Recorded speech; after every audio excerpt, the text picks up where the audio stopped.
Hello friends, இதுவும் பெண்களுக்கான பதிவு தான்.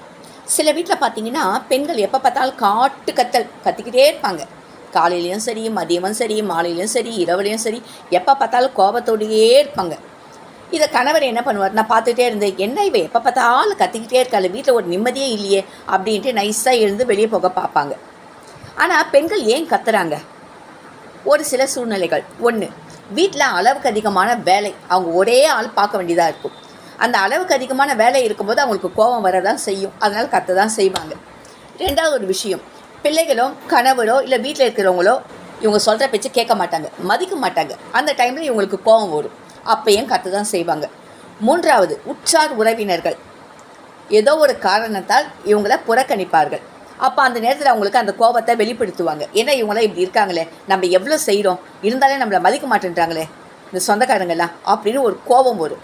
அப்போ அவங்களுக்கு அந்த கோபத்தை வெளிப்படுத்துவாங்க. நான்காவது, பெண்களுக்கு மாதம் அந்த பீரியட்ஸ் டைமில் கோபம் வரதாங்க செய்யும். இது மட்டும் இல்லை, மெனோபாஸ் ஆகும்போது, பீரியட்ஸ் நிற்கும்போது ஒரு ஏஜுக்கு அப்புறம் அவங்களுக்கு அதிகமான ப்ளீடிங் ஆகும், ரத்தப்போக்கு அதிகமாக ஏற்படும் பொழுது அந்த கோபம், இரிட்டேஷன் கண்டிப்பாக வரும். அப்போ அந்த கோபத்தை அவங்க வெளிப்படுத்த தான் செய்வாங்க.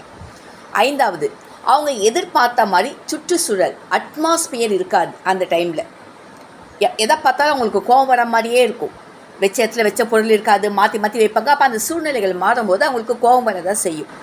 அப்போ அந்த டைமில் என்ன பண்ணணும், கணவராகிய நீங்கள் கண்டும் காணாமல் போவதை விட வந்து மனைவியிடம் உட்கார்ந்து ஆறுதலாக 4 வார்த்தை பேசணும்.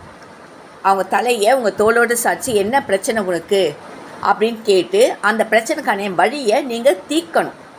அதை விட்டுட்டு கண்டும் காணாமல் போனால் அவனுடைய மன அழுத்தம், ஸ்ட்ரெஸ் அதிகமாகி ஒரு வீட்டில் ஒரு நிம்மதி இல்லாத ஒரு சூழ்நிலையை உருவாக்கி அவங்களுக்கு உடல்நிலை சரியில்லாமல் போகக்கூடிய வாய்ப்புகள் நிறைய இருக்குது. அந்த டைமில் அவங்க கோவப்படும் பொழுது ஒரே விஷயத்தை தான் எதிர்பார்ப்பாங்க, அன்பு. தன்னிடம் யாராவது அன்பாக 4 வார்த்தை பேச மாட்டாங்களா, கரிசனமாக பேச மாட்டாங்களா அப்படின்னு அவங்க எதிர்பார்ப்பாங்க. அந்த டைமில் கணவராகிய நீங்கள் போய் மனைவியிடம் உட்கார்ந்து, என்ன பிரச்சனைடா, ஏன்டா கோவப்படுற, எல்லாம் சரியாகும் அப்படின்னு நீங்கள் அன்பாக பேசும்போது அவங்களுக்கு ஒரு பெரிய மன ஆறுதலை தரும். இன்னொரு விஷயமும் செய்யலாம். உங்களுக்கு டைம் கிடைக்கும்போது மனைவியை ஒரு ஷாப்பிங் கூட்டின்னு போகலாம், ஒரு மாலுக்கு கூட்டின்னு போகலாம், ஒரு தியேட்டர் கூட்டின்னு போகலாம். அவங்களுக்கு பிடித்த பொருள்களை வாங்கி கொடுக்கலாம்.